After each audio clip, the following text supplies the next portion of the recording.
Alright Brian, how's it going? I'm just going to give you a tutorial today in Ableton just to show you the basics of how to get used to Ableton a little bit more, and then as you get used to all these little things that I've showed you how to do and you're doing it yourself, I'll show you slightly more complicated stuff.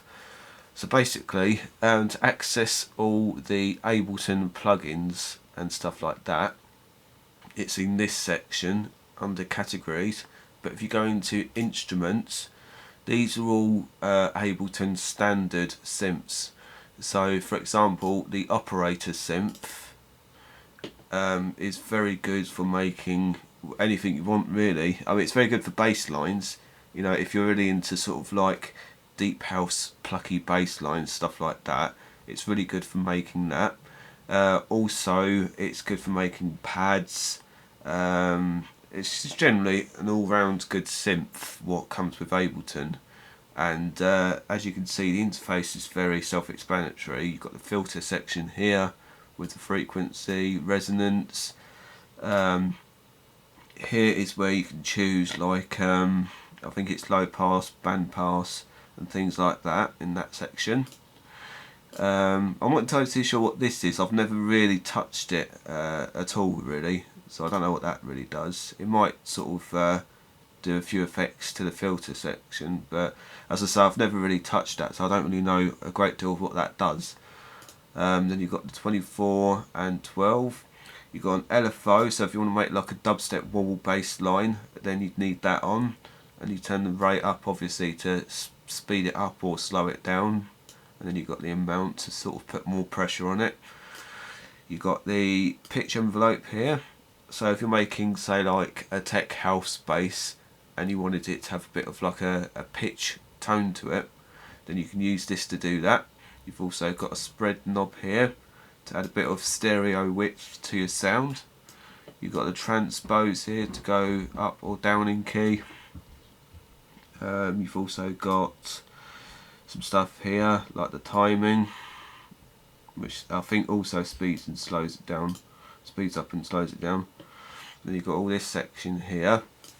This makes notes very flatlined, I think, if that makes sense. Then you've got ones here which is like a steep drop kind of sound. I've never really played a great deal of these either, but I'm guessing that's what they do. I think that's what they do anyway. Then you've got this 4 sections here, which is add-ons to make, you know, deeper, better sounds. So what this does is it goes up in pitch on a sound, or it goes down in pitch on a sound. Fine tuning does something similar but different. And then fixed just changes the sound completely. And then obviously you've got your volume. You can either choose to have any one of these on or off by clicking on these coloured buttons here. So it's up to you what you want to do. Then you've got your envelope here, which is basically for attack. You move that across, so it takes longer for the volume to come in. Then you've got obviously your decay, and that will make like a very plucky sound. If I show you.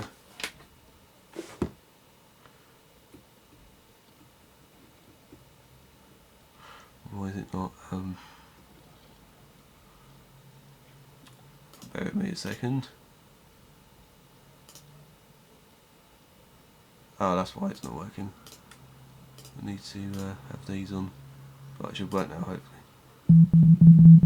Yeah, there you go.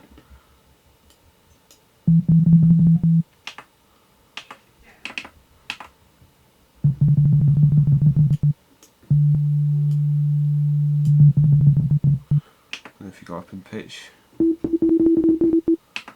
so that's basically what that does, but I'll leave you to play around with the synth. We've also got the analog, which is another Ableton standard synth. I use this mainly, I don't use it for basses or pads or anything, I just use it for white noise really, which is here. If we turn off the oscillator 1 and 2 you can hear it. But if I turn up the envelope, resonance. So yeah, as you can see, it's good for that, but it's also good for other things like bass lines, pads as well. So this in combination with the operator might sound good for layering. So that's basically where you find all the Ableton synthesizers. You've also got two synths here. Sampler is basically where you drag samples into it and then edit the samples. Simpler does a similar thing. You drag the sample in, but I think you can do more to it to manipulate it. There's some audio effects. This is where you find all like your filters, reverbs down here, resonators, etc.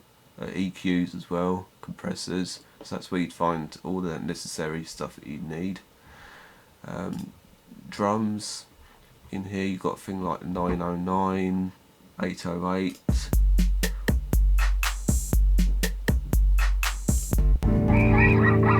Guitar effects and noise. You've also got some other built-in sounds like ambient, evolving. So if you want to add some like drones or something to your track, then that would be a good thing to go into. Obviously you've got your bass. Not very exciting sounds, but if you loaded them up, I'm sure you can probably tweak it and make it your own. So you've already got sounds built in there, which is under the sounds part. Then you've got the drums where you go into like your 909s, 808s and a few other things as well to get you started. As you can see, you've got shitloads on there to deal with. You've also got MIDI effects, so you've got your arpeggiators, chords, all other stuff. Plugins, this section is where you'd find all your third party plugins. So if you go under VST, these are all my VSTs that I have. So that's where you'd find all your third party stuff. Clips, and then you just click here. That's where you do that. Samples, got some samples to play with. Packs. I'm not entirely sure what these are actually. I downloaded them but I've never used them. But I think they're just like some added synths that I downloaded to sort of help me out with my tracks and stuff. So that's quite good. Down here is, if you're working on the project, in this folder it will show you all the samples and sounds that you're using in that project. So that will show you what you're using. Here I've got all my sample folders. As you can see, I've got loads. I've also got field recordings which I've recorded out and about. That's not really important, that just stems from my Like What You See track. And then I've got my voiceovers for my radio show, Hypnotic Sessions. You can also use Ableton, I don't know if you know, to do a DJ mix as well.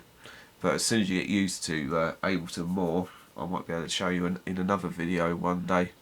So that's basically all your, let's say, crucial stuff that you need, which is more important to you. So you've got your sounds, drums where you find all your 909 stuff, instruments is where you find Ableton's only synthesizers. So you go under instruments, under categories, and that's where all the Ableton owned synths are.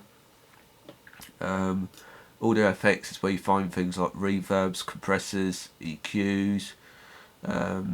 Might just show you actually. EQ8 is probably an EQ which is used for music production. However, when I'm doing my radio show, I use EQ3 because it kind of represents the low, mid and high knobs that you get on the mixers, on turntable mixers basically. So I use that and automate them. So I use that EQ for that. I've also got frequency shifter, overdrive, which is a distortion like you get in Logic. Ping pong delay sounds good. Saturator. You've got loads and loads of different stuff that comes with Ableton to help you get started. So that's basically the general areas of where you probably go into mostly to access various different things. Like I say, Ableton's own synths, which is under instruments, under categories. That's all Ableton stuff. And if you want to get into your third party synths, then you go under plugins and then go under VST, and then you've got all your third party synths and stuff. If they don't show up for whatever reason, a way to get them to show up would be to go under preferences, and where is it? File. Yeah, here we are. Go on to preferences, file and folder, which is here, and then down here, rescan plugins, and it will scan all the plugins that you have, and it should show up in the list then. Also, what I was telling you earlier on Facebook about changing the look of Ableton, because I know that you're not too struck on this look. To be honest, it doesn't look very exciting. It's just all grey and boring. I only use it because it's bright and it makes things stand out for me better. But there's this one, Disco, which is darker, as you can see. And then when you got like all your MIDI clips showing up, they show up really clearly with this dark background, as you can see. Also, another way, if you want to change the colour of the MIDI clip, like you showed me in Logic, you can either right click on it and choose from the selected colours down the bottom, which is probably like just an easy way to do it, or as long as you're in this is called session view. That's another thing I need to mention. This is called session view. If you want to change the colour of that clip, come down to here and then choose from the selected. I think you've got more of a variety. I will get it right. I think you know what I'm trying to say. I'm trying to say that anyway. You've got more of a variety. Is that how you say it? Anyway, you've got all different colours there to choose from. So yeah, as I say, this is session view. This is generally the view that I would use to start off with when I'm doing my show, so I can line up the tracks. I only usually have 2 audio tracks named deck 1, deck 2, like, you know, to represent turntables and stuff, and I go like that, like as if you're overlapping the tracks. But this is called session view. This is where you record all your ideas and stuff, and then to go into arrange view, you can either hit tab like you do in Reason to go to the back of the synths, hit tab, and you go into arrange view, and this is where you arrange your track. Or if you wanted to access it another way, you can either come up to here. At the moment we're on arrange view, as you can see, with these lines that are going landscape. Or if you want to access session view with the lines that are going to portrait mode, then it's the button below, and you can go back into session view, or you can just hit tab, which is just quicker. So that's another thing to sort of get you used to the idea of navigating around Ableton. Another thing, actually, if I load up a track, because I don't think I can actually actually I can, I think, yeah, to zoom in and zoom out in Ableton, where you got these numbers in the timeline here, you should see a hand with a magnifying glass. Now if you left click and hold the button down and then drag down with your mouse, you zoom into the arrangement.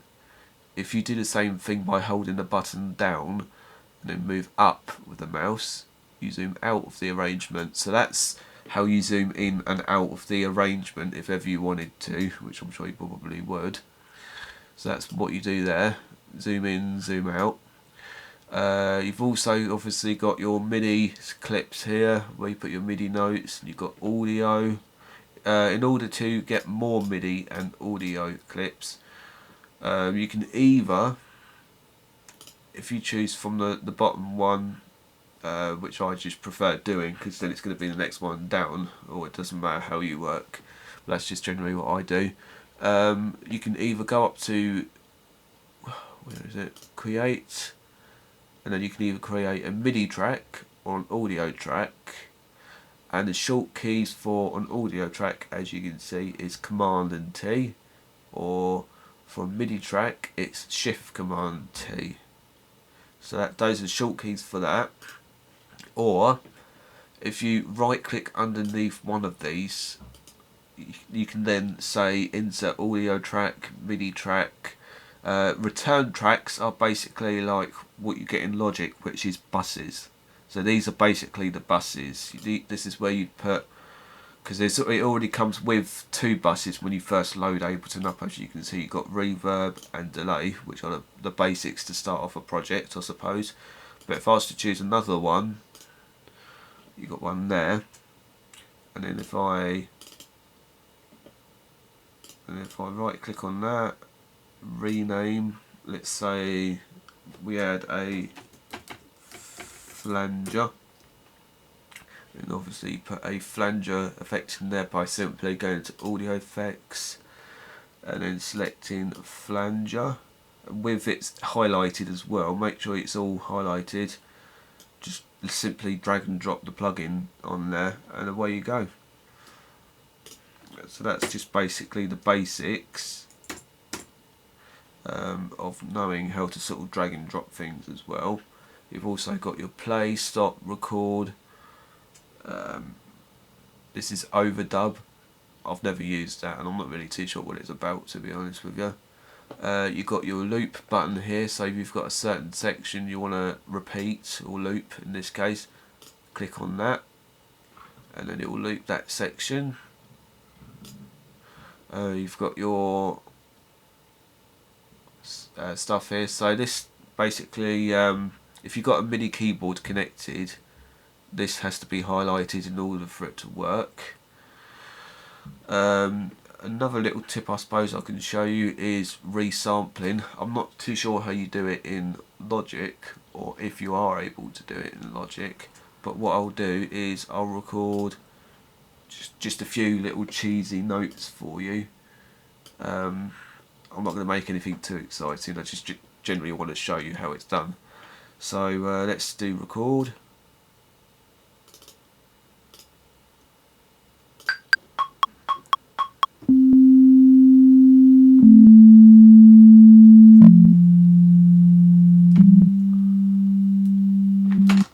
Right, not a very exciting sound I know, but I'm just generally just going to show you how it's done. So you've got this, what we've just recorded. I'm not going to bother to quantize it because I'm only showing you. Then you go into your audio clip, if you've got one open, which you do need to open by the way. Then you go into here where it says exit in, then come down to resampling. Make sure this area here is turned on, so it goes red, so it's all like active and stuff, and then you just simply record over that and it should sort of go on for you.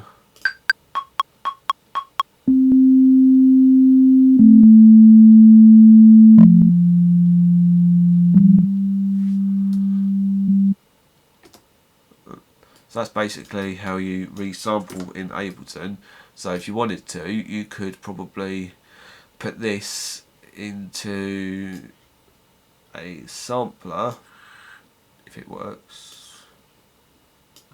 Yeah, there you go. You can put it into a sampler and then edit that in other ways if you wanted to. You've got your filter section and global section here, so you can, let me just turn the outputs off on these ones. Turn resampling off, go back to exit in. Oh yeah, I've forgotten, you need to make sure these are turned on in order for them to work. Oh bollocks, I put it on the wrong one. Alright, let's start again. Put that sample on the right channel this time.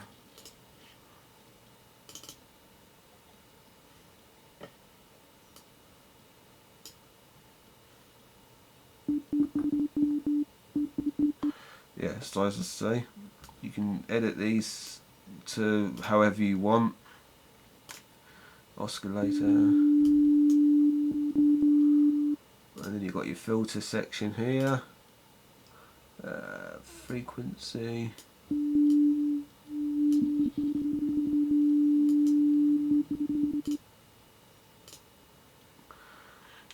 this bit here is basically Like in Logic with the EXX24 synth, I remember a tutorial also on Point Blank. If there's certain, like say for example you've got a load of kick drums and you want to put them across the spectrum of your keyboard, this is basically what this does. You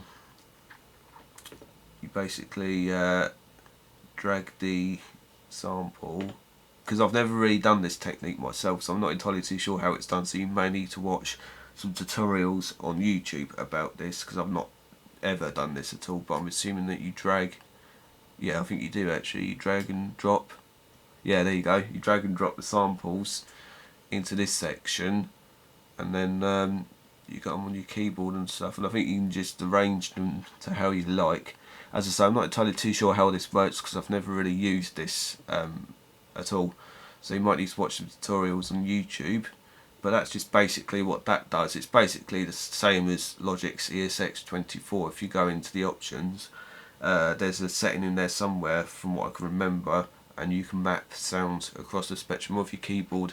So that's basically what this does. What else is there?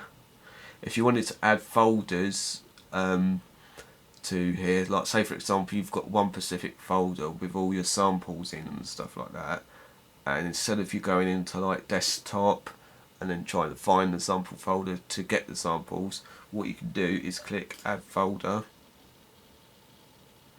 Now what I generally do is I leave a lot of my stuff on my desktop because it's easier to access, but in this case for my sample folders, just so it doesn't take up loads of space on the hard drive, I go into my external hard drive, which is Lee stuff, then I go into sample folders. I remember this actually being quite a lot in gigabytes, like 100 and something, so I've got loads of sample folders here as you can see, but this is generally what you do. You'd find where you've got the sample folder, highlight it, click open, and then it will show up on the left here, so that's what I've got here, sample folders. Then you've got Live 8 library, so you've got clips, drums, in here you've got like MIDI clips to sort of get you started, you know. You've got grooves, so you've got, what strange is Logic there? Oh, I didn't realise that. Well, yeah, you've got Logic there, MPC, some other stuff, percussion. So yeah, these are also stuff to help you get started with Ableton, to sort of get some quick ideas going. You've also got under templates. It's not loading, but yeah, you've got all this stuff here to help you out as well, so that should hopefully get you started. What's clips? I think I've covered that already. Yeah, you've just basically got sounds there to choose from to help you get started in your arrangement. So that's basically this area. This is generally where you'd find all your most crucial stuff, like I say, Ableton owns plugins here. You've got all your third-party plugins which you'd find under here, and as I said, if they don't show up for whatever reason, you go under preferences, and then file folder, and then come down here to rescan plugins, and then just click rescan, and then just give it a chance to load them, because depending on how much you've got, it might take a while for it to scan all of them. And then once it scans, they should show up under this part here, which I've got here as you can see. Audio units. Audio units. It just shows you the name of the company who made the synth. So they're still in this, but it just shows you the name of the company who made the synth. So it makes finding a certain synth that you're after easier to find if you know what company they're made by. So for example, Camel Audio, Camel Crusher. That's a good free plugin, by the way. It makes some really nice distorted sounds. You've got Apple, Fab Filter. I've got pretty much all of Fab Filter's plugins there. F expansion, all their synths. So that's just categorising all the third-party synths in the company's names. So you've got X for Records. I don't think there's many people out there who hasn't got Serum. If you haven't got Serum, then definitely get it, Brian, because it's a fantastic synth. I highly recommend it. Also, the He Zebra 2 synth is also very good. Makes some really interesting sounds on there. So that's basically your most, as I say, crucial areas where you'd find all the things that you need, like all the synths, etc. Then over here you've got the arrange, and if you go into session view by hitting this button, this is where you can record all your ideas down. Or as I say, if you hit tab, it switches back and forth to session and arrange view. Down here is your mixer, obviously, so you can control the volumes. You've got your pan to go left and right. Solo, so you're only hearing what's playing on this channel. And then you've also got the numbers here are outputs, so basically these two, or these three rather, that are highlighted will be the only three that will play audio coming out of them. The ones that are turned off, obviously you won't hear nothing. These, I'm not too sure what these are. I think these can be used for resampling as well, but I generally leave them off when I'm resampling, as you saw earlier. Most of the time you don't really need to play with any of this stuff. It's only if you're going to resample, you'd have to have a MIDI track and an audio track. And then under the audio track, you'd come under to where it says exit in, and then choose resampling. And then once that's chosen, click on this little circle to activate it. Obviously turn the output on. And then what you'd have to do is just press record again over the sounds that you've already recorded, and you'll see it come up in the audio clip. So that's how to resample. As I say, I'm not too sure if there is a way to do it in Logic, or if you just have to do it a long-winded way, like to bounce it onto an audio file and then put it into the Logic project. But this is just generally a quicker way to make an idea from MIDI going to audio. So this is what Ableton's all about, really. It's just like quick workflow. So you've got your arrange and session view. As I say, I know I'm sort of rambling on here, but I'm trying my best to sort of give you a good insight to get used to it. If you go into preferences, you've got some other stuff here. So as I was saying last night, if you've got speakers, monitor speakers, if you go under audio, under preferences, from the drop down menu, it should show up in here whatever speakers you've got. In my case it's the USB audio codec. If for whatever reason you want to use headphones and hear stuff only on headphones, then you do built-in input and then built-in, where is it, output, should be about, there we are, built-in output. So that's so you can only hear stuff for your headphones and not the speakers. But then obviously you'd have to come into system preferences, sound, and then choose whatever headphones are connected up there in order for it to work properly. So that's generally the basic interface of Ableton. If there's anything else you'd like me to cover, just give me a shout. Alright then, I'll speak to you later. Bye.